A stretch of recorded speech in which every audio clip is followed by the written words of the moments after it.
청교도라는 말은, 퓨리탄이라는 말은 원래 조롱과 조소가 담긴 그런 멸시하는 말이었습니다. 16세기, 17세기에 영국 교회, 국교회, 성공회에 속해 있던 그 목회자들 가운데 로마 교회로부터 완전히 떠나야 된다. 로마 교회의 잘못된 그런 관습과 행태들을 완전히 이렇게 벗어내고 참된 개혁교회로 바뀌어야 된다라고 주장했던 사람들이 바로 청교도들입니다. 이런 청교도 목회자들은 현재 잘못하고 있는 교회의 문제, 교회 성직자들의 타락, 교회의 타락을 신랄하게 비판하면서 회개하도록 요청을 한 거죠. 특별히 교회 안에 있는 세속주의적인 그런 그 모든 것들을 정리해야만 교회가 하나님의 능력을 입을 수 있다라고 하면서 얘기했죠. 그런데 이런 그 영국 교회는 회개하기를 거부했습니다. 교회의 개혁의 필요성은 느꼈지만 온전한 개혁이 아닌 캐톨릭과 개신교회, 로마교회와 개신교회 그 중간쯤 머물러 있어요. 그러니까 사실은 우리가 존 스토트 목사님이라고 하는데 성공의 사람들은 신부님이라고 그래요. 그러니까 이제 성공회는 캐톨릭과 개신교의 반씩 가져온 거예요. 그러니까 캐톨릭에서 완전히 청산하고 개혁교회로 와야 되는데 그러지 못한 캐톨릭의 잔재들을 다 가지고 있어요. 그래서 이제 반 정도밖에 개혁을 안 하는 이런 상황입니다. 영국 교회의 그런 지도자들이 회개하지도 않고 오히려 회개를 촉구하는 목사들을 억압하게 된 겁니다. 청교도들은 수십 년 동안 교회의 지도자들이나 또 국가의 통제로부터 온갖 핍박과 박해를 당했습니다. 감옥에 갇힌 사람들이 허다했고 고문을 당하고 화형에 처해진 사람들도 많았습니다. 그러다 1662년에 통일령이라고 하는 그 영국 교회가 통일령을 공포하면서 영국 교회에 그 정해준 그런 국교회의 관습과 법을 따르지 않는 모든 것들은 다 불법이다 해가지고 청교도 목사들 2,000여 명을 다 추방해버렸어요. 완전히 추방해버렸습니다. 면직시켜버리고 쫓아내버린 거예요. 청교도들은 회개와 개혁만이 교회가 생명을 회복하고 선교적 공동체로서의 사명을 감당할 수 있다라고 주장했어요. 그렇지만 당시 교회 지도자들은 죄와 부패를 청산하는 대신에 더 강팍해져서 회개와 개혁을 촉구하는 사람들을 추방하고 억압하고 죽이기까지 한 거죠. 그래서 역사가들은 이 통일령을 대추방령이다라고 얘기합니다. 그래서 대추방령은 영국 역사에서 가장 어둡고 또 선명한 분열의 궤적을 남긴 그런 영적 재앙으로 여기고 있고 그 여파가 오늘날까지도 이어지고 있습니다. 이안 머레이라고 하는 종교사기에 우리 잘 아는 그런 신학자는 이렇게 말합니다. 이런 암울한 그런 그 상태를 초래했던 영적 황폐를 초래했던 그 통일령에 대해서 이렇게 그 해석을 하고 있습니다. 2,000명의 목회자가 추방되고 나자 합리주의의 시대가 시작되어서 강단과 교인의 자리는 온통 냉랭하고 싸늘하게 식어버렸고 회의주의와 세속주의가 기승을 부려서 국가 종교가 한갓 신약 성경의 기독교를 서투르게 모방한 형태로 변질되는 결과가 나타났다라는 거예요. 그러니까 모양만 껍데기만 교회지 기독교의 모습을 하고 있었지 실상은 없어져 버렸다라는 거예요. 다른 역사가는 이 사건을 주님의 심판을 초래하는 사건이다라고 얘기합니다. 특정한 사건을 하나님의 진노를 나타내는 증거로 간주하는 것은 언뜻 억지처럼 들릴 수도 있지만 한 민족이나 교회의 재난이 오랫동안 끊이지 않고 일어났다면 그것을 하나님의 은혜를 거두는 것, 하나님께서 은혜를 거두신 것으로 이해해도 크게 무리는 아닐 것이다 라고 생각한다는 본인이 얘기해요. 2,000명의 국교도 목회자들이 추방되고 난 후 불과 5년 만에 런던은 2차례나 초토화됐다라고 얘기합니다. 그러면서 1665년 런던에 패스트가 발생해가지고 런던 인구의 4분의 1인 10만 명이 죽었어요. 그러니까 추방령이 있고 난 3년 후에 런던에 패스트가 돌아가지고 10만 명이 죽었는데 그 인구가 런던 인구의 4분의 1이라는 거예요. 그러니까 40만 명이 있는 사람 중에 10만 명이 그 3년 안에 죽게 된 거예요. 그뿐만 아니에요. 그로부터 또 1년 후에 1666년에 대형 화재가 발생해가지고 성 바울 대성당을 포함해서 100여 개의 교회와 13,000여 채의 집이 불타버렸어요. 도시의 대부분이 황폐케 되어버렸다라는 거예요. 그러면서 그렇기 때문에 많은 역사가들은 당시의 영국의 재난을 영국이 회개하지 않고 하나님의 뜻에 순종하지 않고 오히려 순결한 목사들을 쫓아내버린 그 심판의 결과였다라고 이해하게 된 거예요. 그런데 이보다 더 중요한 재난은 영국 교회의 배교로 초래된 더 끔찍한 영적인 재앙에 비하면 이것은 아무것도 아니다라는 거예요. 10만 명이 죽었고 런던이 다 황폐화될 정도로 집이 그렇게 13,000여 채가 불타버리고 이랬어도 영적으로 황폐케 돼버린 이 영국 교회의 상황보다는 덜 재앙이다라는 거예요. 그러니까 그 영적 황폐화가 더 큰 재앙이다라는 거예요. 더욱 영구적이고 훨씬 더 끔찍한 재난들이 잇따랐다. 영국 국교회의 종교는 생명력을 거의 상실했고 수많은 교구에서 하나님의 등불이 꺼졌다. 교회 역사가의 얘기입니다. 그 이후에 영국은 실제로 수세기 동안 자유주의 문화에 굴복하게 됐고 배교와 영적 어둠으로 인해서 차갑게 죽어버린 교회들이 도처에 질비하게 된 거죠. 하지만 아이러니하게도 추방되었던 천교도 목회자들은 흩어졌을 뿐 말씀을 포기하지 않았습니다. 놓지 않았습니다. 그래서 그분들의 저작이 오늘 우리에게까지 읽혀지고 있고 당대의 많은 사람들에게 생명과 능력을 허락해 주셨어요. 당시 추방된 목사님 리차드 백스터, 존 플라벨, 그죠? 토마스 브룩스, 토마스 왓슨, 이런 뭐 탁월한 목회자들이 그들의 저작들이 지금까지 전 세계의 언어로 번역되고 있고 우리에게도 지금 얼마나 많이 나와 있습니까? 충실하게 설교했던 그들의 설교를 통해서 많은 사람들이 회개하고 변화되었고 바른 교회가 또한 세워지게 됐습니다. 역사는 언제나 예수님의 말씀이 진리라는 사실을 증거하는 증거품이에요. 세상은 예수님과 예수님의 제자들을 어떻게 대하느냐에 따라서 축복을 경험할 수도 저주를 경험할 수도 있습니다. 어떤 사람들은 그것은 우연일 뿐이다라고 말하려고 하겠지만 우연은 역사의 법칙처럼 반복되지 않아요. 어쩌다 한두 번 있다가 말지 계속 반복될 수 없어요. 그러나 복음을 전하는 사람들에 대하여서 어떻게 대하느냐에 따라서 그 나라와 개인의 흥망성쇠가 달려있다는 것은 역사의 법칙처럼 지금도 우리는 경험하고 있어요. 북한과 남한의 차이를 생각해 보세요. 북한은 말씀 전하는 사람 다 쫓아내버렸어요. 다 죽였어요. 지금 상태가 어때요? 70년 동안 암흑 가운데에서 고통받고 있는 거예요. 많은 요인들이 있겠지만 복음 사역자들을 어떻게 대우하느냐, 오늘 말씀에 바로 그게 나와요. 제자 파송 강화 네 번째 강화를 통해서 제자들이 받는 고난과 제자들이 갖고 있는 그런 특권을 우리에게 가르쳐주고 있습니다. 우리가 이 말씀을 잘 깨닫는다면 우리는 어떤 상황 속에서도 낙심하거나 좌절하지 않고 우리에게 주어진 그 역할을 강하고 담대하게 해낼 수 있게 될 겁니다. 먼저 34절과 37절에 보면 제자들은 참된 평화를 추구하는데 그렇기 때문에 가족들 속에서도 불화가 생길 거다라고 말씀하고 있어요. 하나님의 나라는 평화의 나라입니다. 구약의 선지자들이 얘기하고 있는 것처럼 한 아이가 우리에게 낳고 그의 이름은 평강의 왕이라고 할 거라고 기대하고 있어요. 다 모든 것이 평화의 나라다.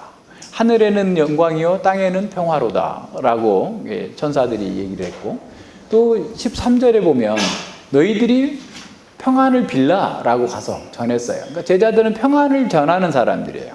그런데 제자들이 비는 그 평안 때문에 오히려 가족들 속에서도 고난이 있고 어려움이 있을 거다라는 겁니다. 그렇다면 예수님께서 내가 세상에 화평을 주러 온 줄로 생각하지 말라. 화평이 아니고 검을 주러 왔다라고 말씀하시는데 도대체 이 말씀의 의미는 뭘까 한번 생각해 봐야 되죠. 그러니까 세상 사람들이 추구하는 평안, 화평은 어떤 것이겠어요? 지금 당장의 평안, 건강하고 또 잘 먹고 잘 살고 번영하고 이런 것들이 추구하는 것에, 이 땅에 있는 것에 모든 것들이 집중되어 있는 그런 평화죠. 인생의 현재 당면한 문제들을 해결할 수 있는 그런 평안, 돈이 있고 힘이 있고 능력이 있으면 주어지는 그런 평안을 요구하는 겁니다. 하지만 아무리 많은 재물을 가지고 있고 아무리 많은 사람들이 부러워하는 그 모든 것들을 다 가진 사람들 또한 평화가 없어요. 그 마음에 평화가 없습니다. 돈을 모으고 지식을 쌓고 권력을 다 모았지만 사람들과 네트워크도 잘 했고 관계도 잘 했지만 그들이 가지고 있는 그 평화는 아닌 거예요. 오히려 스스로 구분기를 만들고 스스로 자기 무덤을 파는 것과 같은 그런 삶을 사는 것이죠. 일시적으로는 그 문제가 해결되는 것처럼 보이지만 근본적인 문제는 여전히 남아 있어요. 그래서 더 심각해지는 거예요. 그래서 예수님께서 이 땅에 오신 거거든요. 그러니까 사람들이 갖는 그 어떤 자원을 가지고서 사람들이 할 수 있는 일들을 가지고서 평화를 얻는다면 굳이 예수님 오시지 않아도 돼요. 구약 성경만으로도 충분한 거예요. 근데 그것이 안 되기 때문에 예수님께서 오셨어요. 예수님께서 이 땅에 오신 이유는 뭐냐? 너희들이 평화가 없는 이유를 내가 얘기해 주겠다라는 거예요. 한마디로 말하면 우리의 마음에 왜 평안이 없을까? 그걸 알려주러 오신 거예요, 예수님께서. 하나님과 평화가 없기 때문에 우리의 마음에 평화가 없는 거예요. 그러니까 사람은 하나님과 화평한 관계 속에 있어야 내가 평화롭고 내가 다른 사람과도 평화를 누릴 수 있게 됐는데 하나님과의 관계가 깨져버린 거예요. 우리의 죄가 하나님과의 관계를 막아버린 거예요. 우리 속에 있는 평화를 뺏어가버린 거예요. 우리 속에 기쁨도 없고 능력도 없고 죄와 죽음과 사망과 허무와 절망이 가득 차도록 만든 이유가 뭐냐? 하나님을 떠났기 때문이다. 그래서 너희들이 지금 열심히 추구해야 될 것은 돈이 아니고 힘이 아니고 권력이 아니고 하나님과 화평케 되는 것이다. 하나님 앞에서 너희들이 지금 막혀있는 그 죄의 담을 허물고 예수님 스스로 흘리신 그 십자가 속에서 새로운 생명의 길로 나아가서 하나님과 화평의 관계를 맺지 않으면 결코 너희들은 평화를 얻을 수 없다라는 사실을 보여주는 거예요.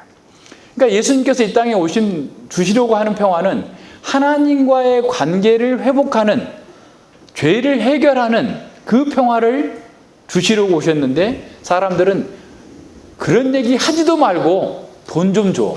돈 좀 벌게 해줘. 내가 건강하게 좀 해줘. 내가 뭔가 능력 있게 좀 만들어줘. 여기에 초점이 맞춰져 있는 거예요. 그러니까 사람들은 이 복음을 가지고 들어가도 진정으로 자신의 문제를 지금부터 영원까지 자신에게 행복하고 평안하고 안식하는 자유의 복음을 주는데도 그게 속박이라고 생각하는 거예요. 그걸로는 안 된다고 생각하는 거예요. 그래서 미워하는 겁니다. 제자들이 가서 복음을 전할 때 너 진정으로 평화를 얻기를 원하지? 평안하기를 원하지? 그럼 넌 죄를 회개하고 하나님 앞에 진정한 평화를 구해야 돼. 예수님을 믿어야 돼. 라고 하니까 싫어하는 거예요. 그러니까 우리가 말씀을 전할 때도 우리 가족들에게, 형제들에게, 부모에게, 자식들에게 네가 이렇게 해가지고 조금 더 잘하면 너는 정말 더 멋있는 사람이 되고 성공하고 힘을 성취하고 행복해질 거야 라고 한다면 환영하는 거지요. 그런데 네가 그동안 해왔던 모든 거 다 내려놔야 돼. 그거 틀린 거야. 잘못된 거야. 너의 인생의 주인이신 그 하나님을 주인으로 인정하지 않고 했던 그 모든 행동들은 가장 큰 죄이기 때문에 회개하지 않으면 안 돼. 네가 살인한 것보다 하나님을 너의 주인으로 인정하지 않는 그 죄가 더 크기 때문에 그 죄를 회개하지 않으면 결코 하나님과 평화를 얻을 수 없어. 성공했어도 성공이 아니야 라고 얘기하니까 사람들은 싫어하는 거예요. 그래서 분쟁할 수밖에 없는 겁니다. 화평이 아니라 검을 주러 온 거예요. 예수님께서 군사적인 어떤 충돌을 일으키려고 오신 것이 아니라 가장 가까운 가족들마저도 그 모든 연대가 끊어지는 아픔이 있을 거라는 거예요. 얼마나 어려운 일입니까? 과거에 한번 생각해 보세요. 지금이야 방이 그래도 방이 4개가 있어도 한 집에서 두 가족이 사는 건 굉장히 힘들어 하는데, 만약에 옛날에는 집이 보통 통째로 방 하나, 부엌 하나, 그 옆에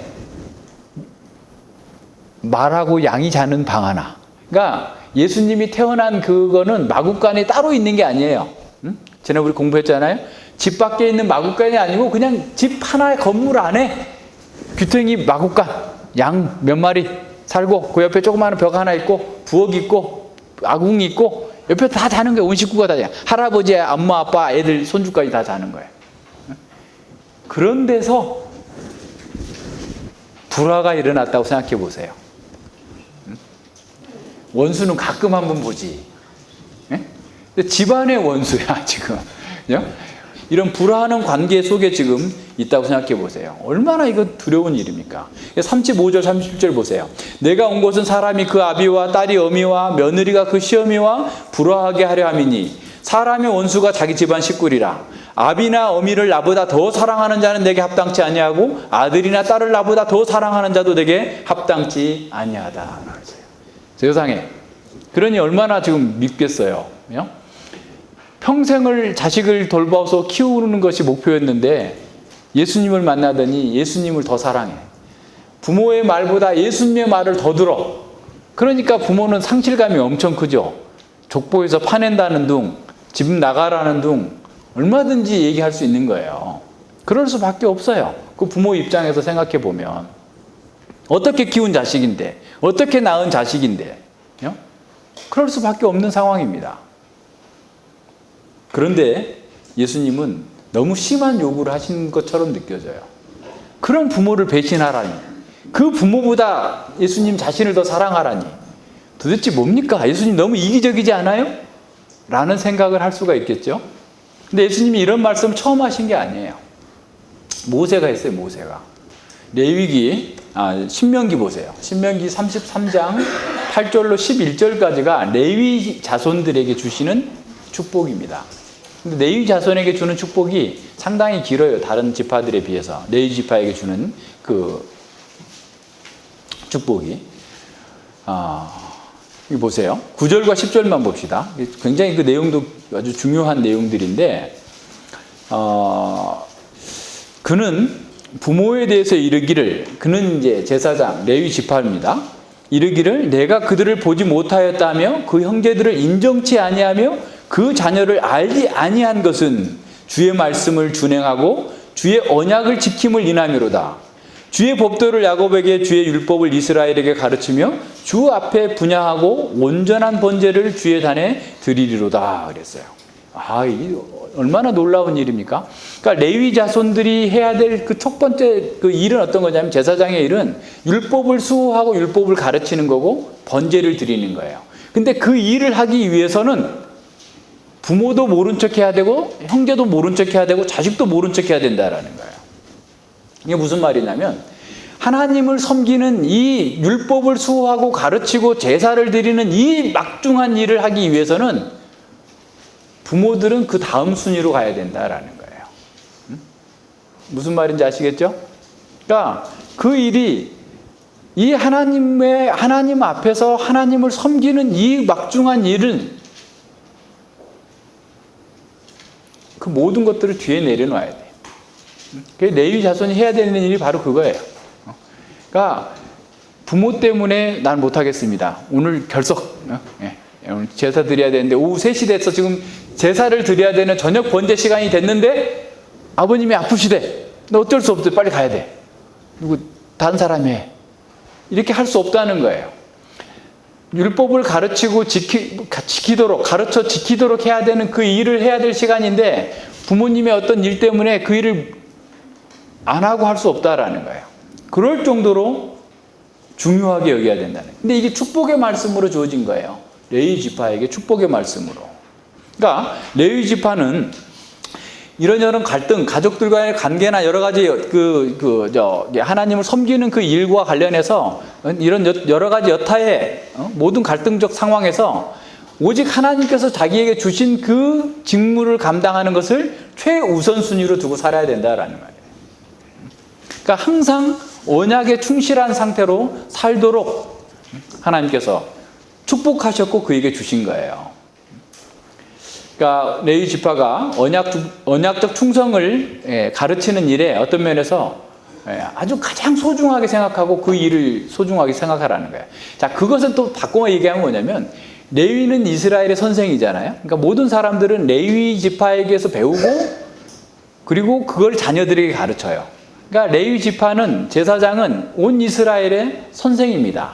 그죠? 그러니까 제사장을 통해서 말씀이 전해지고 그 말씀을 통해서 또 자녀들에게 가르쳐지는 이런 상태로 이루어지기 때문에 그런 거예요. 그래서 어떻게 보면 하나님은 레위의 율법의 가르침을 통해서 백성들을 만나주시는 거예요. 또 백성들은 레위를 통해서 제사장을 통해서 드려지는 제사를 가지고 하나님께 나가는 거예요. 그러니까 레위 지파가 있는 것과 없는 것은 이스라엘의 등불이 꺼진 것과 켜진 것과 마찬가지예요. 그러니까 율법은 하나님의 말씀은 하나님은 그 율법의 말씀을 가지고 백성들을 찾아가시는 거고 백성들은 그 율법의 말씀대로 제사를 드리는 것으로 하나님께 찾아가는 거예요. 하나님을 만나는 거예요. 하나님과 교제하는 과정에 있는 겁니다. 자, 그렇다면 어떤 것보다도 레위 지파는 하나님의 언약 백성들과의 그 중재적 사명을 중요하게 여기고 그 일을 위해서 다른 것들은 다 우선순위를 내려놔야 된다라는 거예요. 자, 그렇다면 레위 지파와 제사장은 이스라엘 백성들의 선생으로서 모범이라고 한다면 이스라엘 백성들 또한 그와 같은 삶의 방식을 따라 살라라는 거예요. 무슨 얘기인지 아시겠죠?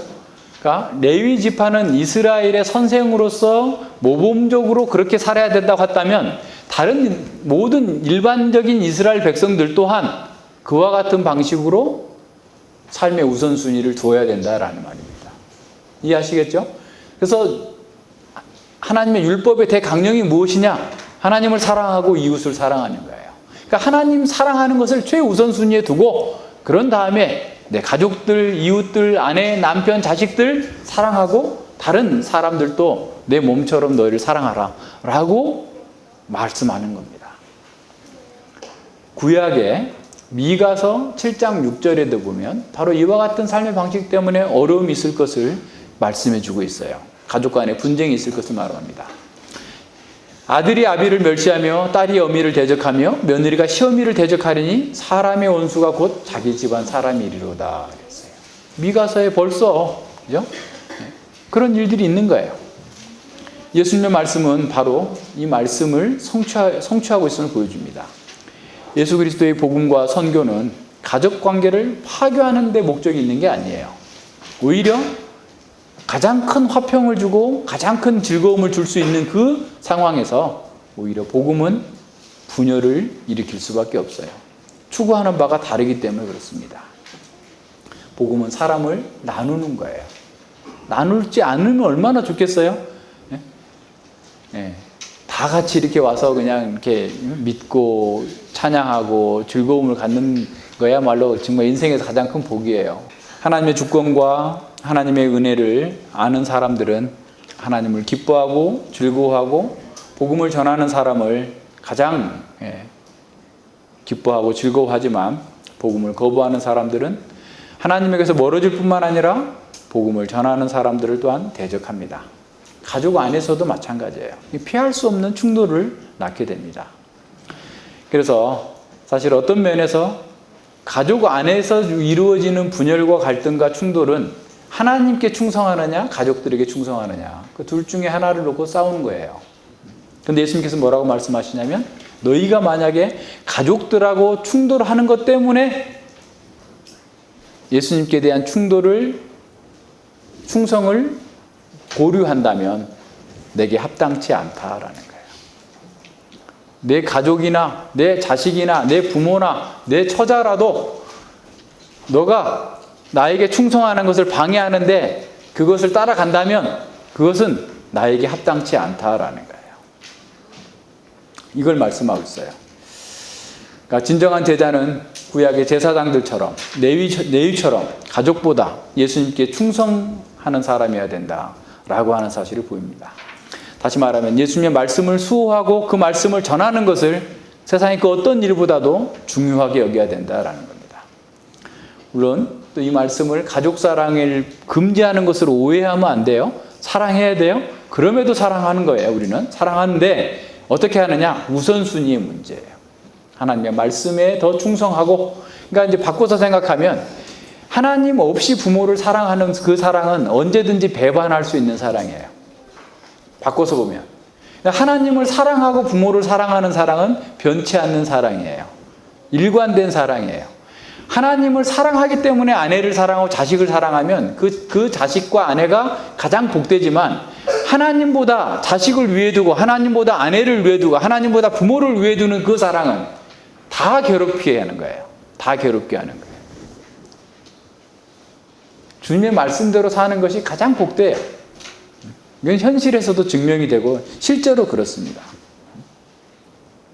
그래서 우리는 가족에 대한 의무나 하나님에 대한 의무가 충돌될 때 우리는 어떻게 행동해야 될 건가? 당신이 제자라면 어떤 걸 선택해야 될 것인가? 더 분명하게 하라라는 거예요. 사람의 원수가 집안 식구예요. 얼마나 어렵겠어요. 그 작은 집안 안에서 그냥 정치적 싸움이 일어나는 것처럼 있으면 괴로운 거죠. 그래서 구약에서 가르치는 그 모든 것은 사실은 부모보다 더 사랑해야 될 대상은 오직 하나님밖에 없어요. 무슨 말인지 아시겠어요? 하나님 다음으로 부모를 사랑해야 되는 거예요. 하나님 다음으로 자식과 이웃을, 가족을 사랑하는 거예요. 그러나 그 사랑이 하나님 사랑과 충돌될 때 우리는 어쩔 수 없이 하나님의 뜻을 따르는, 하나님께 충성하는 것을 선택해야 되는 거예요. 그래서 에베소서 5장에서도 부모에게 순종하는데 주 안에서 순종하는 거예요. 주님 안에서 순종하는 거예요. 다른 게 없어요. 동일합니다. 신명기 13장 6절로 11절에 보면 더 충격적인 얘기가 나와요. 여러분 읽어보세요. 그냥 이거는. 내용은 어떤 거냐면, 만약에 너의 가족, 형제나 아내나 자매나 부모나 자식이 여호와 하나님을 배반하고 다른 신을 쫓게 하거든 불살라 죽여라. 무시무시한 거예요. 이스라엘 공동체 안에, 이 공동체 일단 이스라엘 공동체 안에 내 가족, 내 아내, 내 자식, 내 부모가 여호와를 쫓지 말고 다른 신을 쫓자고 한다면 공개적으로 드러내놓고 돌로 쳐서 죽이라는 거예요. 그러니까 우리의 충성이 어디에 있어야 되는지, 우리가 살 길이 어디에 있는지를 이렇게 명확하게 보여주고 있습니다. 아내가 떠나자고 한다고 떠나고, 그럼 이제 안 되는 거예요. 그러니까 말씀 안에서 분명하게 서서 나가야 됩니다. 가장 사랑하는 사람이 예수님을 배반하게 한다면 그건 내가 할 수 없다. 결별해야 된다. 라고까지도 가야 된다라는 것을 우리에게 보여줍니다. 제자는 가족을 사랑하는 사람이고 사랑해야만 하지만 예수님보다 가족을 앞세우면 제자에게 합당치 않다라는 거예요. 우상 숭배에 빠져버리면 예수님을 잃어버리고 영원한 생명을 잃어버리고 가족도 잃어버리고 모든 것들을 다 잃어버려요. 하나님보다 앞세우는 그 어떤 것도 우리에게 있어서는 안 된다라는 사실을 보여줍니다. 결혼 제도가 있는 이유, 가족 제도가 있는 이유, 그것은 주의 나라를 위하여서 살도록 하기 위해서 주신 거예요.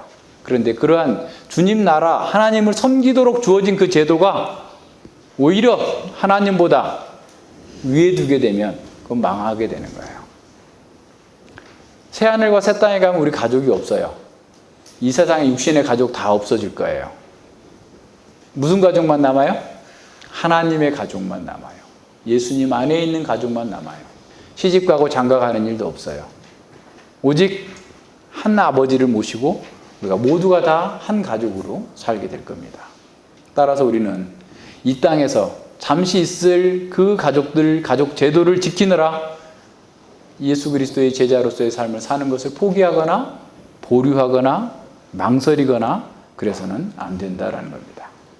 우리의 가족이든 국가든 그 무엇이든 하나님보다 자신에게 순종하라고 하면 우리는 할 수 없습니다라고 거부해야 되는 거예요. 하나님을 순종치 않게 하는 그 모든 제도들은 우리가 순종해야 될 의무가 없어요. 불복종해야 됩니다. 그래서 이런 면에서 잘 생각해야 됩니다. 두 번째는 더 심각한 요구를 하세요. 예수님은 갈수록 태산입니다. 어떻게 합니까? 너도 죽어야 된다라는 거예요. 한마디로 말하면 38절로 39절입니다. 또 자기 십자가를 지고 나를 쫓지 않는 자도 내게 합당치 아니하니라. 자기 목숨을 얻는 자는 잃을 것이요 나를 위하여 자기 목숨을 잃는 자는 얻으리라 그랬어요. 제자는 자기 자신보다도 주님을 더 사랑하는 사람이어야 됩니다.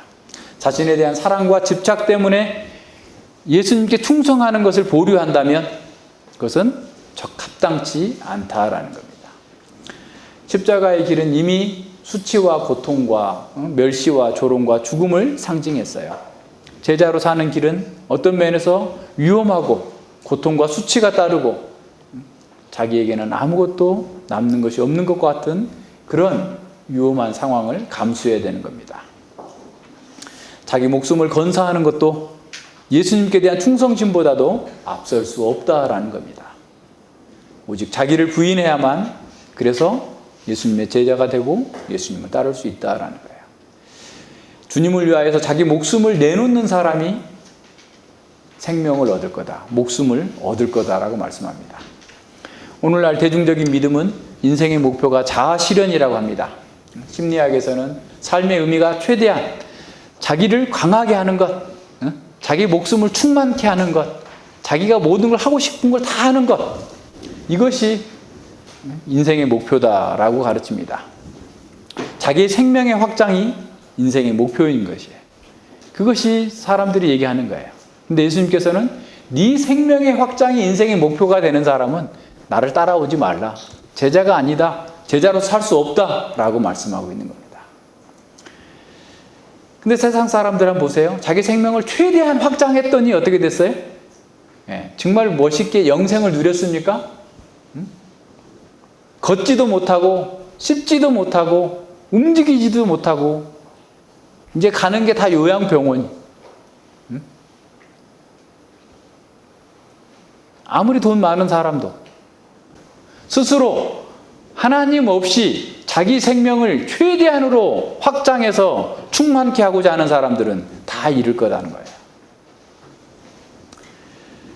허무에 죽음에 다 빠지게 될 겁니다. 모든 것을 다 가졌지만 몸도 쇠락하고 마음도 더 강팍해지고 더 갈수록 마음은 좁아지고 고립과 소외감이 가득 찬 그런 인생을 사는 거예요. 노인들이 누군가 말하고 싶은데 사람들이 안 들어주는 거예요. 왜 안 들어주냐? 어린아이 같은 얘기만 한다. 했던 얘기 또 하고 또 하고. 왜냐하면 뇌가 줄어들어요. 노화가 돼서 뇌가 줄어들어. 그러니까 우리 몸이 잘 활동하지 못하는 것처럼 뇌도 활동을 자꾸 못해. 그러니까 옛날 그 기억만 남는 거예요. 치매 노인이 똑같은 얘기만 계속 되풀이하는 거예요. 이미 죽은 거예요. 영원한 죽음을 예고하고 있는 겁니다. 그러나 그리스도를 섬기는 사람, 그리스도를 위해서 자기 목숨을 잃어버리는 사람, 그리스도를 위해서 자기 목숨을 내놓는 사람, 몸은 쇠약해질지 몰라도 그 사람 속에 영원한 기쁨이 있어요. 충만한 기쁨이 있습니다.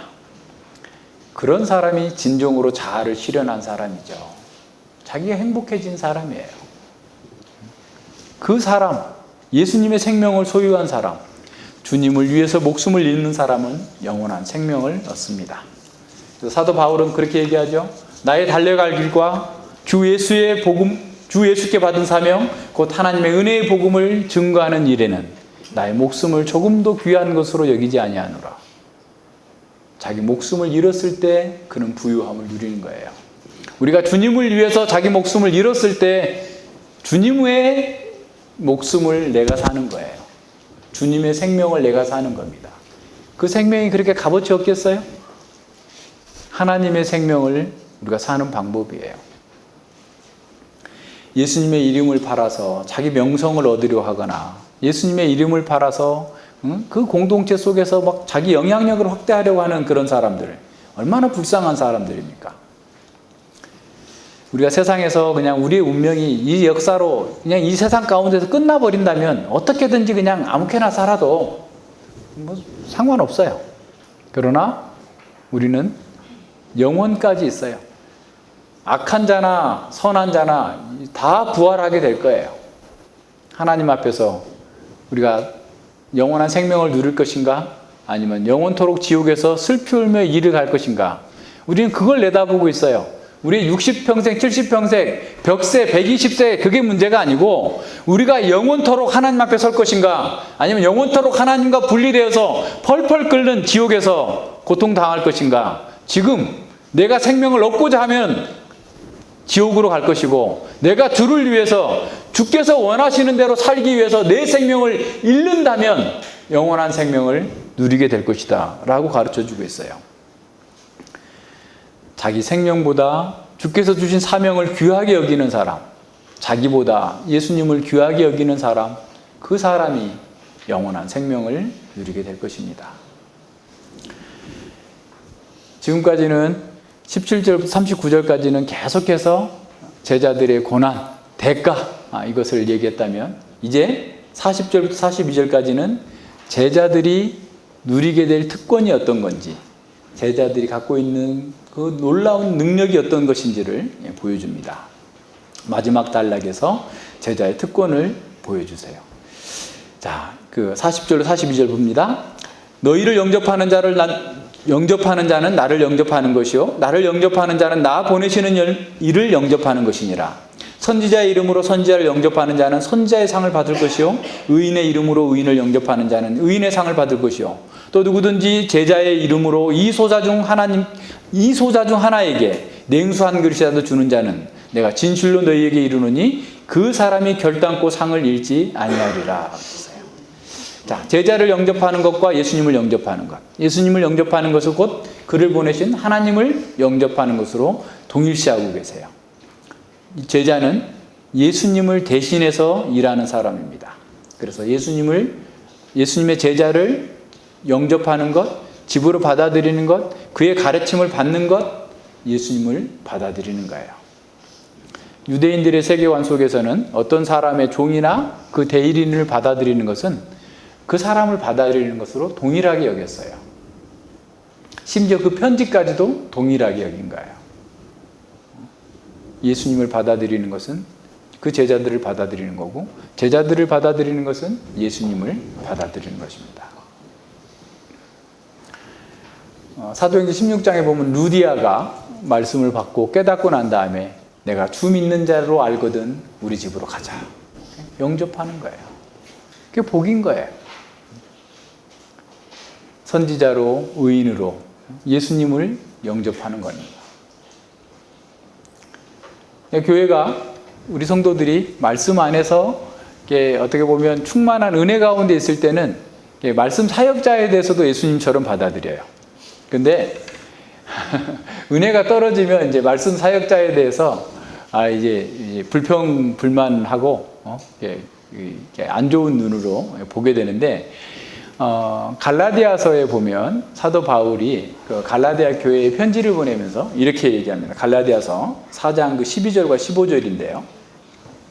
형제들아 내가 너희와 같이 되었은즉 너희도 나와 같이 되기를 구하노라 그랬어요. 내가 너희와 같이 돼서 너희를 위해서 복음을 전했고 그래서 너희가 나와 같이 됐고 그랬으니 너희들도 나처럼 주 믿는 사람이 됐으면 좋겠다라는 거예요. 너희가 내게 해롭게 하지 아니하였느니라. 그러니까 처음에 복음을 전할 때 그 갈라디아 교회 성도들이 바울을 해롭게 하지 않았다라는 거예요. 근데 그럴 만한 이유가 있어요. 내가 처음에 육체의 약함을 인하여 너희에게 복음을 전한 것을 너희가 아는 바라. 그러니까 보세요. 너희를 시험하는 것이 내 육체에 있으되 이것을 너희가 업신여기지도 아니하며 버리지도 아니하고 오직 나를 하나님의 천사와 같이 또는 그리스도 예수와 같이 영접하였도다 그랬어요. 그러니까 바울 사도가 복음을 전하는데 하나님의 사도 예수 그리스도의 사도인데 왜 이렇게 맨날 아픈 거야? 왜 눈곱은 막 끼는 거야? 왜 이렇게 몸 상태가 안 좋아? 하나님은 저런 자기 종인데도 고쳐주지도 않고 저렇게 복음을 전하나? 이렇게 할 정도로 정말 저 사람이 그리스도의 사도 맞아? 라고 느낄 정도로 바울은 굉장히 약하고 어려움 가운데에서 복음을 전했었던 것 같아요. 그러니까 너희들이 시험하는 것이 너희들이 진짜 그러니까 이렇게 연약한 사람이 하나님의 복음을 전한다고? 에이, 하나님의 복음이라면 강한 사람, 팔방미인이 그냥 멋지게 와가지고 그냥 한번 쫙 전하고 가야지. 저렇게 그냥 지질이 아파가지고 골골하면서 복음을 전한다는 게 말이 돼? 라고 할 정도로 그런 시험하는 것들이 있었어요. 그럼에도 불구하고 그들이 말씀을 듣고 바울 사도를 천사처럼 여기고 주 예수 그리스도처럼 영접하고 받아들였다라는 거예요. 그런데 거짓 교사들이 들어왔어요. 아이, 바울은 2등 사도야. 바울이 전한 것은 온전치 못해. 바울은 예수님이랑 같이 다녀본 적이 없거든. 걔가 다메섹 도상에서 만났다고 그러는데 그 정도 배워서 돼? 3년 반 배워야지 하면서 수많은 얘기들을 하는 거예요. 바울은 율법을 지키지 말라고 그랬는데 안 돼. 아브라함의 후손이 되려면 할례를 해야 돼. 그래야 진정한 구원이 오는 거야. 등등의 얘기들을 계속해서 갈라디아 지역에 있는 교회들에 가서 퍼뜨린 거예요. 거짓 교사들이. 그러니까 이 갈라디아 교회 성도들의 마음이 삐딱해진 거예요. 그래서 이제 바울을 천사처럼 그리스도 예수처럼 영접하지 않고 내다 버려야 될 떨어진 속옷처럼 여기는 이런 상태로 바울을 멸시하게 되는 거예요. 그러자 바울이 뭐라고 합니까? 너희의 복이 지금 어디 있느냐? 바울을 영접하지 않은 것이 문제가 아니라 너희들이 하나님의 복을 누리지 못하고 있다 지금. 하나님의 영광을 맛보지 못하고 있다. 하나님의 사역자를, 예수 그리스도의 사역자를 잘못 대함으로써 너희들 속에 지금 복이 어디 있느냐? 너희 평강이 있느냐? 너희 속에 자유가 있느냐? 오히려 너희들은 지금 율법에 종살이하고 있고 사람의 종살이하고 있고 헛된 것에 종살이하고 있다. 너희들 복이 어디 있는지 찾아봐라. 무엇에 문제가 있는지 찾아봐라. 라고 얘기하고 있는 겁니다. 그런데 보세요. 너네 저희가 그러기 전에 내가 너희에게 증거하노니 너희가 할 수만 있었다면 너희 눈이라도 빼어서 나에게 주었을 것이다. 바울이 안질환이 있어서 내 눈이라도 사도께서 가져가셨으면 좋겠습니다. 아니면 내 눈 가장 귀한 것 당신에게 주고 싶습니다. 라고 했을 정도로 사도 바울을 예수님처럼 영접했던 그 사람들이 헷가닥하면 배설물처럼 여기는 거예요. 쓰레기처럼 여기는 거예요. 쓰레기처럼 대우하는 거예요. 이런 면에서 우리도 한번 생각해 봐야 됩니다. 제자들을 잘 영접하는 것, 우리 있는, 보세요. 여기서 보면 제자에 대해서 얘기한 선지자, 의인, 그리고 소자의 소자 중 하나에게 제자들의 정체성이 어디 있는지를 보여줍니다. 의인이고 작은 자고 선지자예요. 그런 사람들에게 어떻게 하느냐에 따라서 하나님께서 상을 주실 거다라고 얘기합니다. 선생의 그 삶을 나타내 보이는 그 제자의 삶은 곧 선생의 삶이죠. 그러니까 제자들의 말과 삶이 예수 그리스도의 말씀과 예수 그리스도의 사역입니다. 그래서 제자들을 영접하는 것은 예수님과 하나님을 영접하는 거예요. 제자들에게 냉수한 것이라도 호의를 베푸는 사람에게 하나님께서는 그것을 잊지 않고 다 갚아 주실 거다라고 얘기합니다. 그래서 히브리서 기자가 히브리서 6장에 보면 막 추상같이 무서운 경고를 해요. 너희들이 열매 맺지 못하면 다 불태워질 것이다 라고 하면서 그 다음에 이제 그 히브리서 6장 9절에 보면 그들을 위로하는 말을 합니다. 사랑하는 자들아 우리가 이같이 말하나. 그러니까 막 성장하지 않으면 구원도 못 받을 것처럼 아주 그냥 심각한 경고를 하면서 말했지만 너희에게는 이보다 나은 것과 구원에 가까운 것을 내가 확신한다. 자, 그 확신의 근거가 어디 있느냐? 하나님이 불의치 아니하사 너희 행위와 그의 이름을 위하여 나타낸 사랑으로 이미 성도를 섬긴 것과 이제도 섬기는 것을 잊어버리지 아니하시리라. 그러니까 이 히브리서의 독자들은 소자 같고 정말 감옥에 갇히고 어려움 가운데 있는 제자들을, 또 성도들을, 가장 약한 소자들을 돌보고 살폈다. 그랬기 때문에 하나님은 불의하지 않고 너희들을 다 구원하실 것을 나는 확신한다 라고 위로해 주고 있어요. 자, 이런 면에서 제자로서 존재하는 그 자체가 중요합니다. 왜냐하면 그들이 존재하는 것은 예수님이 존재하는 것이기 때문에 그래요.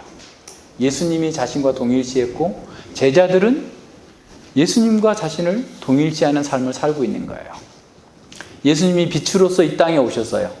예수님의 제자들은 그 존재 자체로서 이 땅의 빛이에요. 이 땅에 어둠이 가득한 상황에서 한 사람의 제자가 있으면 그쪽에는 영적인 밝음이 있어요. 빛이 있어요. 그래서 그 지역, 그 나라, 그 사회는 혜택을 입습니다. 만약 그 빛이 꺼져버린다면 그 땅의 어둠은 더욱더 심각해지는 겁니다. 이것은 역사가 그리고 현실이 증거하고 있는 바입니다. 더 놀라운 것은 이런 권위를 부여받은 선지자와 의인으로서의 제자들의 모습은 세상 사람들에게 작은 자로 보인다는 거예요. 놀라운 일이죠. 세상 사람들에게 큰 자로 보이면 사람들이 더 몰려오고 선교도 잘하고 더 멋지게 일을 감당할 텐데 오히려 소자예요. 그러니까 멸시하는 거예요. 저런 소자가 전해가지고 초등학교밖에 안 나온 사람이 말씀을 전하는데 그게 무슨 능력이 있겠어? 바울처럼 그렇게 몸이 약한 사람이 말씀을 전해가지고 진짜 그 사람이 사도인 거 맞아? 평범한 사람들이 무슨 능력이 있어서 복음을 전한다는 말이야? 하면서 안 듣는 거예요. 아니, 서울대 나온 사람이, 나는 서울대 나왔으면, 지난번에 가니까 어떤 분은 교회가 어디 있냐니까, 아니, 서울에 있어요. 강남에 있어요? 그러는 거예요. 강남에 있으면 나를 실력 있는 목사로 낯이 인정해 주겠다는 듯이. 아니, 저 꼭대기에 있습니다. 외모로 사람들을 보는 거예요. 외모로. 뭔가 막 있으면, 막 건물도 크고, 뭐 사람도 많고, 뭐 문화시설도 잘 돼 있고, 뭐 운동장도 있고, 뭐 수영관도 있고, 대단한 것들이 있으면, 큰 자가 하면, 그게 이제 힘이 있을 거다라고 생각하는데, 예수님은 처음부터 소자들을 부르셨어요. 아예 처음부터 왕들을 제자 삼으셨으면 됐잖아요. 로마 황제, 너 이리 와, 제자해. 헤롯, 너도 이리 와서 제자하고, 외국의 왕도 다 제자, 그런 사람들만 불러서 제자를 만드실 수도 있었던 분이에요. 근데 그렇게 하지 않았어요. 평범한 사람들, 소자들을 부른 거예요. 근데 그 소자들을 통해서 하나님의 복음이 증거되도록 하셨고, 지금도 마찬가지예요. 물론, 여러분 중에 뛰어난 사람들이 있죠. 대단한 능력이 있는 사람도 있는데, 큰 사람도 있는데, 원칙으로는 소자가 전하는 그 복음을 통해서 하나님께서 정말 너희들이 진짜 믿는지 안 믿는지를 시험하는 거예요. 그래서 바울은 고린도전서 2장에서 뭐라고 말씀해요? 바울은 수사학의 대가였어요. 최고 대학을 나왔어요. 근데 그 모든 것들을 다 배설물로 여긴다고 하면서도 수사학적인 방법으로 사람들을 설득해서 복음을 전하면 훨씬 더 많은 사람들을 얻을 수 있었음에도 불구하고 수사학을 사용하지 않아요. 사람의 말과 지혜로 사용하지 않고 단지 좀 어눌하게 그냥 복음을 전하는 거예요. 그러니까 고린도 교회가 바울은 편지에는 힘이 있어. 설득력 있게 편지는 잘 쓰는데 말에는 좀 조라다, 어눌하다 이렇게 생각한 거예요. 바울은 왜 그랬느냐? 내가 뛰어나게 말씀을 전하면 그 하나님의 말씀의 내용이 아니라 내가 잘 전했기 때문에 믿는다라고 여겨질까 봐 그렇게 하지 않았다라는 거예요. 바울은 자신의 생애 속에서 소자를 부르시는 주님의 뜻을 잘 이해하고 있었던 거예요. 큰 자로 나타내려고 절대로 하지 않았어요. 오히려 그 모든 것들은 자랑할 만한 그 모든 것들을 내가 다 배설물로 여긴다라고 하면서 사역했던 겁니다. 우리는 그리스도를 대표하고 하나님을 대표하는 제자로 이 땅에 있습니다. 우리가 이것을 인식하고 있는가? 이게 더 중요해요. 우리가 주님의 제자로서 정말 주님의 이름으로, 주님의 행위로 내 삶을 살고 있는가? 우리의 기도와 우리의 물질, 또 우리의 헌신이 얼마나 되고 있는가? 우리가 복음을 전하는 사람들에 대해서 천사처럼 또 예수님처럼 대하고 있는가? 그래서 그 복을 누리고 있는가? 그러니까 그렇게 해야만 복음의 복을 누리는 거예요. 그러지 않으면 이제 자꾸 엉뚱한 데로 갑니다. 사람들한테 인정받는 게 중요한 게 아니고 그 사람 속에서 복음의 능력이, 역사가 있어야 되기 때문에 그런 거예요. 우리는 어떻게 우리를 대하든지 하나님께서 갚아주실 것을 믿고 담대하게 모든 면에서 당당하게 행하는 겁니다. 자, 우리는 종교 개혁자들의 후회라는 것을 자랑스럽게 생각하는 사람들입니다. 그러면 우리가 개혁자들의 신앙과 삶을 이어받아서 하나님의 말씀에서 벗어난 모든 체제와 맞설 뿐만 아니라 로마 교회처럼 부패해져 버린 세속주의가 가득해 있는 개신교회와 목회자들하고도 맞서 싸워야 됩니다. 오늘날 우리 교회는 로마 교회를 대항했던 종교개혁 시대의 교회들보다 더 큰 위협에 직면하고 있습니다. 성경의 권위를 무시하고 하나님의 말씀을 순수하게 전하는 교회를 대적하는 사람들이 주류 기득권을 형성하고 있습니다. 교회 안에서도 세속적인 성공이 보좌에 앉아 있어요. 성경보다 인간의 전통과 인간의 권위를 우선하는 그런 교회 속에는 온갖 미신과 잘못된 전통과 속임수들이 가득 차 있습니다. 요즘 로마 교회보다 개신교 목사들의 부패와 어리석음에 대해서 책망하는 그런 일들이 날마다 회자되고 있습니다. 어떤 목사와 성도들은 성경이 아니라 영화나 축구 해설가인 것처럼 그런 것들을 글을 SNS에 올리기도 하고 합니다. 교회에 나오지만 상습적으로 불륜을 저지르는 사람들이 많은 그런 세상입니다. 세상이 주목하는 그런 심각한 죄를 졌음에도 불구하고 그 사람에 대해서 교회가 권징했다는 얘기는 들어본 적이 없습니다. 오늘날 교회 안에서 오직 자기의 고통만을 호소하면서 자신의 죄를 정당화하면 양심에 화인 맞은 사람들이 갈수록 늘어나고 있습니다. 그런 사람들은 강팍한 마음으로 말씀과 사역자들을 멸시하면서 자기 사역을 추구하는데 여념이 없습니다. 그래서 요즘은 제자가 아니래도 그리스도인이 될 수 있다라고 생각하는 거예요. 날마다 십자가를 지고 주님을 따르는 제자가 그리스도인이라는 말은 적합하죠. 그러나 제자가 아닌 그리스도인이라는 말은 언어 도단입니다. 신약 성경에서 그리스도인이라는 말은 3번밖에 나타나지 않아요. 안디옥 교회에서 처음 불러졌는데 안디옥 교회에서 처음 불러지게 된 동기는 어떤 거냐면 예수님의 제자는 다 유대인들이어야 되는데 유대인들이 아닌 사람들이 흑인이 라틴 사람들이 예수님을 믿는 거예요. 그러니까 저것들이 유대인이라고 할 수도 없고 뭐 회당에 다니는 사람이라 할 수도 없고 저거 뭐야? 어떻게 해야 되지? 아, 저 그리스도의 가족이래. 그리스도를 따르는 사람이래. 이렇게 된 거예요. 그래서 그리스도인이라는 말이 붙여진 거예요. 그리스도의 가족, 그리스도에 속한 사람이라는 말이 그래서 붙여진 겁니다. 그러니까 그리스도의 제자인데 이방인인 거야. 그러니까 그 이방인들에게 원래 유대인들이 다 그리스도의 제자였는데 그때까지만 해도 이방인이 지금 다 제자가 돼서 나오니까 저것들을 뭐라고 부르지? 아, 쟤들 그리스도인이라고 부르자. 이렇게 해서 그리스도인이라는 말이 생겨난 거예요. 그 나머지 모든 부분에서는 다 제자라고 해요. 사도행전에서도 보세요. 문맥을 보세요. 그러니까 제자가 아니고서 그리스도인이 된 사람이 없어요. 그리스도인이지만 제자 아닌 사람은 없어요. 근데 오늘날은 제자가 아닌데 그리스도인이 된다라고 생각하는 사람들이 많은 거예요. 이게 말이 안 되는 거죠. 제자가 아니고서 교인은 될 수 있어요. 제자가 아니어도 등록 교인이 될 수가 있어요. 그러나 그리스도인은 될 수 없습니다. 배교는 하루아침에 일어나지 않습니다. 그 과정은 서서히 진행돼요. 성경의 우선권과 권위를 거부하는 것에서부터 배교가 시작됩니다. 성경의 원리보다 인간의 필요나 세상의 지혜를 중심에 두기 시작할 때부터 방향이 흐려지게 됩니다.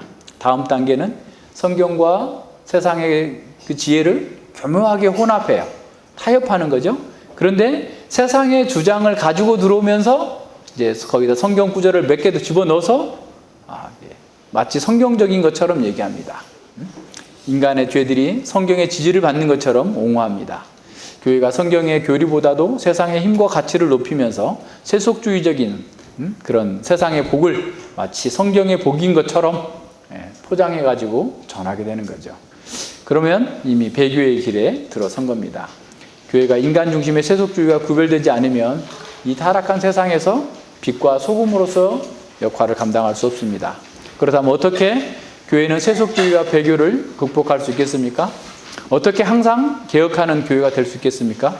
그것은 모든 그리스도인이 다시 제자가 되게 하는 거예요. 제자란 스승과 같은 존재가 되고 스승이 하는 일을 할 수 있기 위해서 적절한 조건 아래서 그 스승과 함께 있기로 작정한 사람입니다. 누군가의 제자가 되기 위해서 필수 조건은 그 스승과 함께 있는 시간이 많아야 되죠. 그래서 최초의 제자들, 예수님의 제자라고 하는 것은 예수님과 함께 있는 자들이라는 의미였어요. 일반적인 의미에서도 제자는 스승과 함께 있는 것 하는 거죠. 피아노를 그냥 동영상으로만 배울 수 있어요? 같이 들려줘야죠. 그죠? 수학도 같이 스승하고 옆에 있어야 되죠. 배드민턴을 치든 뭐 운동을 하든 뭘 하든 스승과 함께 있어서 스승이 하는 것처럼 하려고 하는 게 제자예요. 자, 그러면 우리가 예수님의 제자가 된다면 예수님과 함께 있기로 결정한 사람이어야 돼요. 예수님과 함께 있는 것이 즐거운 사람이에요. 함께 있는 시간을 내야 되는 거예요. 그래서 예수님께 자기 생명까지도 맡기고 예수님만을 따르기로 작정한 사람, 그런 사람에게 예수님의 음성이 들리기 시작합니다. 주님이 보여주신 하나님 나라의 비전이 보이기 시작합니다.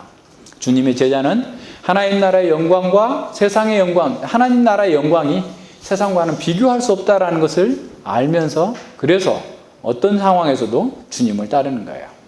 예수님과 함께 제자가 되려면 되고 난 다음에 처음으로 느껴지는 게 어떤 거겠어요? 주님의 성품을 닮아요. 제자는 그렇기 때문에 인간적인 어떤 훈련 프로그램이나 강요에 의해서 될 수 없습니다. 성품이 강요로 바뀌지 않아요. 마음이. 제자가 되려면 먼저 자원하에서 예수님과 함께 보내는 시간이 많아야 돼요. 예수님을 사랑하는 사람, 예수님과 함께 보내는 시간이 많아야 돼요. 그리고 예수님의 사람들과도 함께 보내는 시간이 많아야 됩니다. 교회 안에서 보내는 시간이 많아야 돼요. 그것을 갈망하고 즐거워하는 사람입니다. 그렇다면 우리가 어떻게 하늘 보좌에 계신 예수님과 함께 있을 수 있겠어요? 예수님은 지금도 우리에게 말씀을 주시고 성령으로 함께 하시는 거예요. 그래서 그분의 말씀을 배울 때 성령께서 우리와 함께 하시면서 그분의 성품을 담게 하시고 그분의 길로 인도해 가십니다. 중요한 것은 제자는 예수님을 마지못해서 따르거나 억지로 따르거나 가기 싫은데 인상 쓰면서 가는 것이 아니다라는 거예요. 이를 가장 잘 보여주는 것이 마태복음 13장에 있는 보화 비유, 진주 비유예요. 기뻐하며 돌아가서 모든 것들을 다 끌어다가 그 밭을 사는 사람과 동일한 거예요. 그에게 유일한 걱정이 있다면 정말 이 밭주인이 나한테 팔까? 어떻게든 이걸 내가 사야 되는데 살 수 없으면 어떡할까?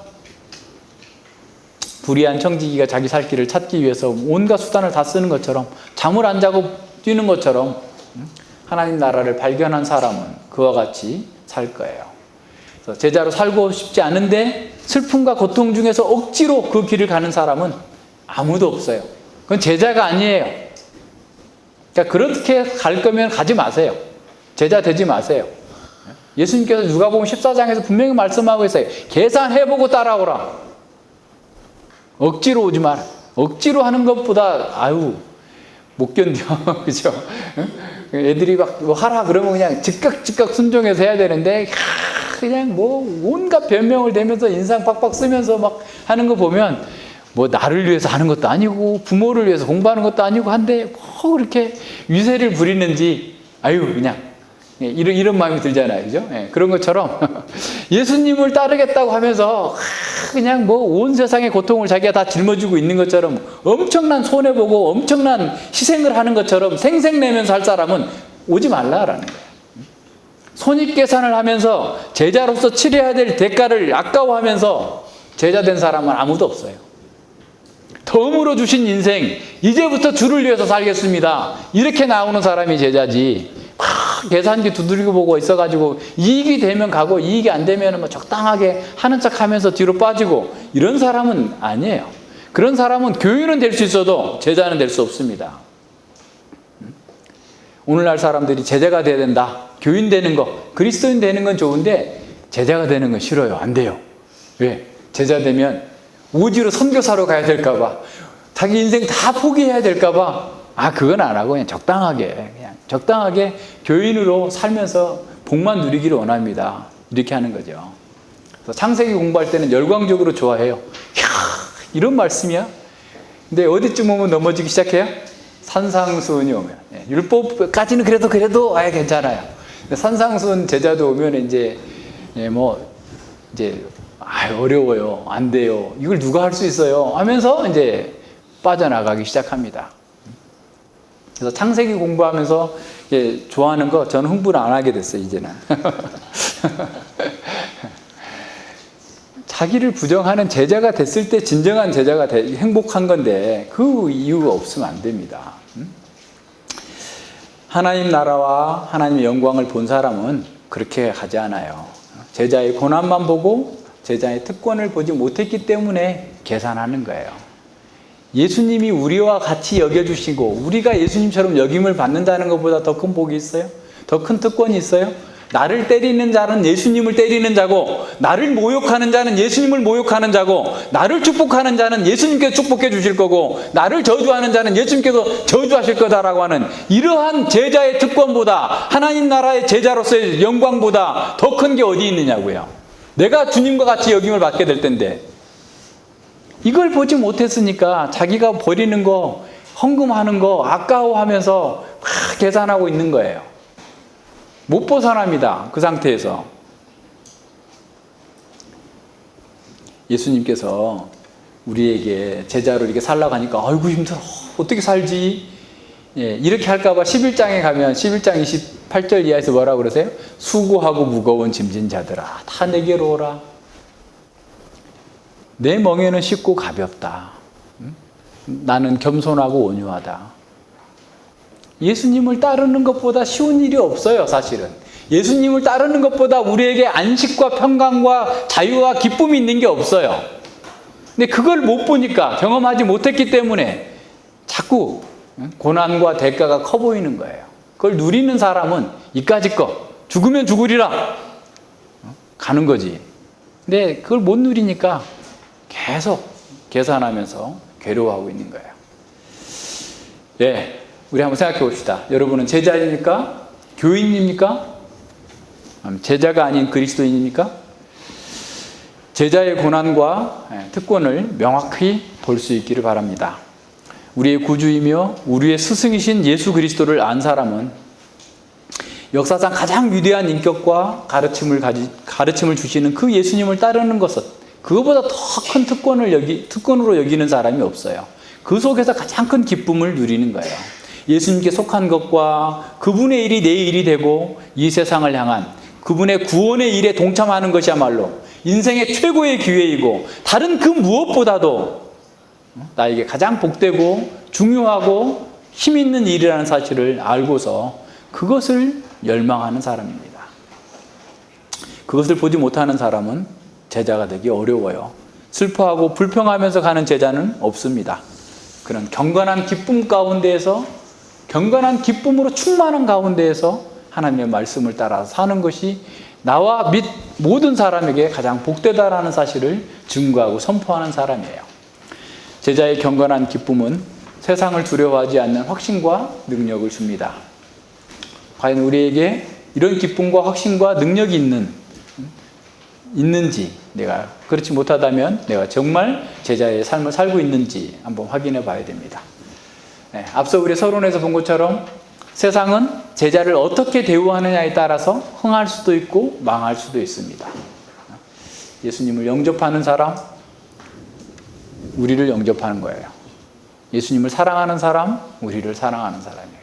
우리를 미워하는 사람, 예수님을 미워하는 사람이고, 우리를 저주하는 사람, 예수님을 저주하는 사람이에요. 각 개인, 국가, 어디나 다 마찬가지입니다. 제자를 축복하는 자를 주께서 축복하실 거예요. 아브라함의 축복이 그대로예요. 제자를 저주하는 사람은 하나님께 저주하실 겁니다. 제자는 그 존재 자체로서 예수님을 현시하기 때문에 그렇습니다. 그래서 예수님의 제자가 소자인 것은 그 사람들을 시험하는 돌이에요. 내가 시온에 너희를 시험하는 돌을 두리라 라고 말씀하셨던 그 돌입니다. 제자를 따르는 자들은 구원을 얻게 되지만 제자를 거부하는 자들은 멸망하게 될 것입니다. 그래서 제자인 우리가 걱정해야 될 것은 먹고 사는 문제가 아니에요. 내가 정말로 주님을 현시하고 있는가? 주님의 일을 하고 있는가? 다른 무엇보다도 내 생명보다도 주님을 사랑하고 있는가? 이것을 걱정해야 됩니다. 기도합니다. 예, 하나님 아버지 감사를 드립니다. 저희들이 주님께서 부르셔서 아무 자격도 없고 힘도 없고 능력도 없고 지혜도 없는 자들을 부르셔서 제자 삼으시고 이 제자로서의 삶을 또 특권을 누릴 수 있도록 은혜 주셨으니 진실로 감사를 드립니다. 우리의 마음과 힘과 뜻을 다해서 여호와를 사랑해야 되는 것처럼 제자의 직무를 사랑하고 주님을 사랑하고 우리의 목숨보다도 예수님께서 우리에게 맡기신 그 사명을 사랑하는 자가 되게 하여 주시옵소서. 그래서 우리를 통해서 하나님께서 이루시고자 하는 거룩한 은혜의 경륜이 이 세상의 허무와 절망 가운데에서 죽어가는 사람들에게 복음이 증거되고 나타나며 하나님 나라의 영광이 아름답게 구현되어질 수 있도록 은혜 베풀어 주시옵소서. 그래서 우리가 모든 상황 속에서 우리를 핍박하는 자들을 위해서도 축복하고 그들을 위해서 기도하며 우리에게 주어진 길들을 힘있게 당당하게 기쁨으로 잘 헤쳐나갈 수 있도록 함께하여 주시길 원하며 예수님 이름으로 기도드립니다. 아멘.